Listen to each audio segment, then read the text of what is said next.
Hello friends, myself Dr. Raksha Sharma, consultant gynae endoscopic surgeon and infertility specialist।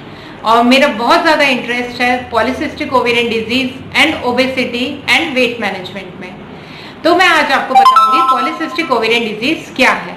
मेरे पास बहुत सारे request आ रहे हैं कि हिंदी में पॉलीसिस्टिक ओवेरियन डिजीज और पॉलीसिस्टिक ओवेरियन सिंड्रोम के बारे में समझाया जाए। तो इसके लिए आपको ये जानना ज़रूरी है कि पॉलीसिस्टिक ओवेरियन डिजीज या पॉलीसिस्टिक ओवेरियन सिंड्रोम, हम इसे सिंड्रोम तब कहेंगे जब इसके अंदर और भी बहुत सारे सिम्टम्स एक साथ हैं, जैसे कि ओबेसिटी, इंसुलिन रेजिस्टेंस या फिर मेटाबॉलिक सिंड्रोम इसमें एसोसिएटेड है। Then we call it PCOS. ठीक है, तो ये क्या है? ये एक हार्मोनल डिसऑर्डर है जिसके अंदर हमारा बॉडी के हार्मोन्स ठीक तरीके से काम नहीं करते। हमारा मेल हार्मोन एंड्रोजन्स बढ़ जाता है, जिसके कारण चेहरे पे एक्ने आना, मेल पैटर्न में हेयर ग्रोथ आना, आगे से हेयर का लॉस होना मेल पैटर्न में, जिसको बोलते हैं फ्रंटल बाल्डनेस, ये चीज़ें हो सकती हैं। पीरियड्स इसमें गड़बड़ हो सकते हैं। ज़्यादातर वो अंडा प्रॉपरली नहीं बन पाने के कारण होते हैं, जिसको हम बोलते हैं एनओव्यूलेशन या फिर ओलिगो ओव्यूलेशन। ठीक है, अब ये होता क्यों है और क्या ये पीसीओडी इंडिया वाला फॉरेन के बाहर के पीसीओडी से अलग है? क्या इसका ट्रीटमेंट कुछ अलग तरीके से होगा? तो ये जानना हमारे लिए बहुत ज़्यादा ज़रूरी है। इंडिया में पॉलीसिस्टिक ओवेरियन डिजीज का जो इंसिडेंस है, यानी कि कितने % लोगों को ये बीमारी है एडोलेसेंट्स में, यंग गर्ल्स में, वो है 9 to 36%। ये बहुत ज़्यादा है कंपेयर टू फॉरेन कंट्रीज, जहाँ पर ये सिर्फ 5 to 10% है पीसीओडी।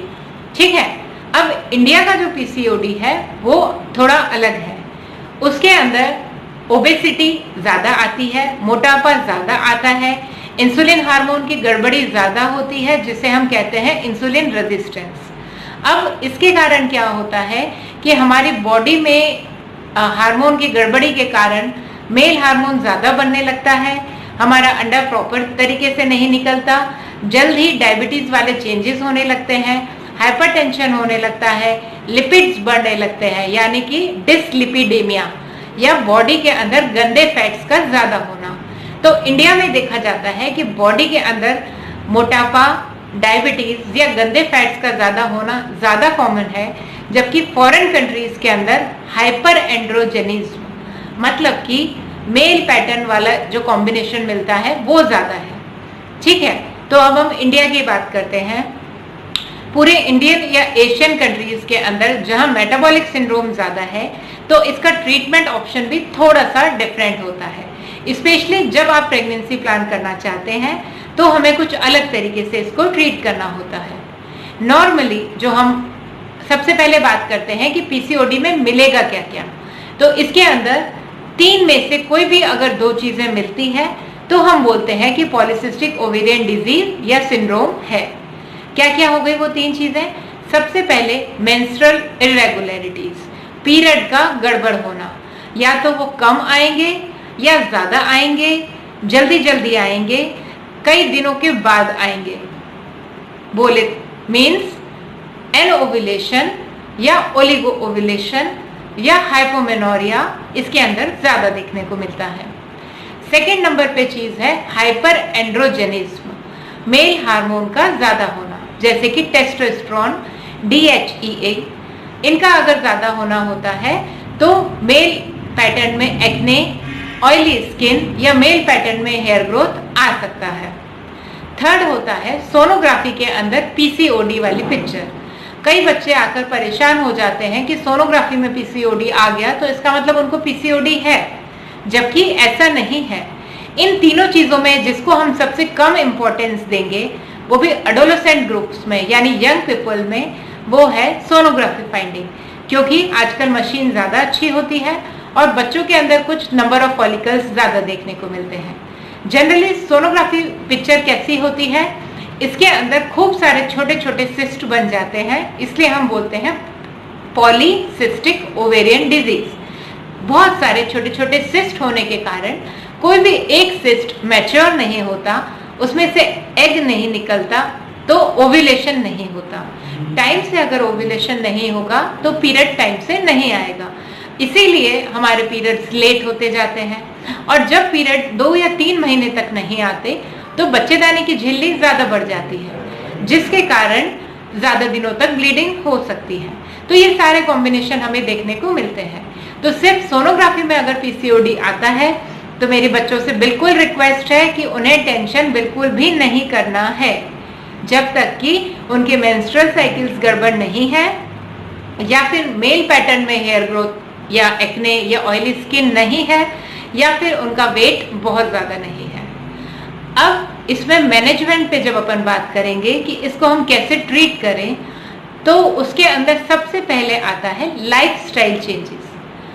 लाइफस्टाइल चेंजेस में 80% रोल होता है डाइट का, 20% रोल होता है एक्सरसाइज का, और एडिक्वेट रेस्ट भी इम्पोर्टेंट है, क्योंकि बॉडी में हमारे एक हार्मोन होता है मेलेटोनिन। अगर आप प्रॉपर रेस्ट नहीं करते तो मेलेटोनिन हार्मोन की गड़बड़ी के कारण हमारा अंडा ठीक से नहीं बनता। ठीक है, तो ये तीनों चीजें सही मात्रा में बॉडी में होना जरूरी है। अब वेट मैनेजमेंट के लिए हमें सबसे पहले वेट कैसे कम करना है और क्या चीज हम खाएं, कैसे खाएं, वो हम अपने दूसरी वीडियो में बात करेंगे। आपको अपना हेल्दी लाइफस्टाइल रखने के लिए आपको एक्टिव लाइफस्टाइल जीना पड़ेगा, कम से कम 20% एक्सरसाइज करना पड़ेगा, जिसके अंदर आता है हफ्ते में 3 से 5 दिन आप एक्सरसाइज करें, कम से कम 20 मिनट से लेके 50 मिनट तक, और कोशिश करें कि उसके अंदर सारा टाइप का एक्सरसाइज हो, जैसे थोड़ा एरोबिक्स, थोड़ा स्ट्रेंथ ट्रेनिंग, थोड़े से डंबल्स, वॉक, सब कुछ उसके अंदर इंक्लूड होना चाहिए। अच्छा कॉम्बिनेशन कम से कम एफर्ट के साथ में ज्यादा से ज्यादा आउटपुट आपको एक्सरसाइज से कैसे मिलेगा, ये हम किसी और वीडियो में बात करेंगे। अब लाइफस्टाइल चेंजेस में 80% डाइट का रोल है, तो उसमें आपको सिर्फ इतना जानना सबसे ज्यादा जरूरी है कि जितना किलोग्राम आपका वेट है उतने ग्राम प्रोटीन्स पर डे आपको लेना ही है। अगर आप नॉन वेजिटेरियन है तो ये आपके लिए इजी होता है कि आप अपना प्रोटीन कंटेंट अच्छा रख सकते हैं, बट अगर आप वेजिटेरियन है तो आपको सोया चंक्स डाइट में ज्यादा खाना चाहिए, और मिल्क प्रोटीन्स, पनीर, ये इस तरह की चीजें, दाल, स्प्राउट्स और नट्स हमें ज्यादा इंक्लूड करने चाहिए। सेकंड नंबर पे आता है water intake. According to weight 20 kg के हिसाब से 1 लीटर पानी पीना होता है।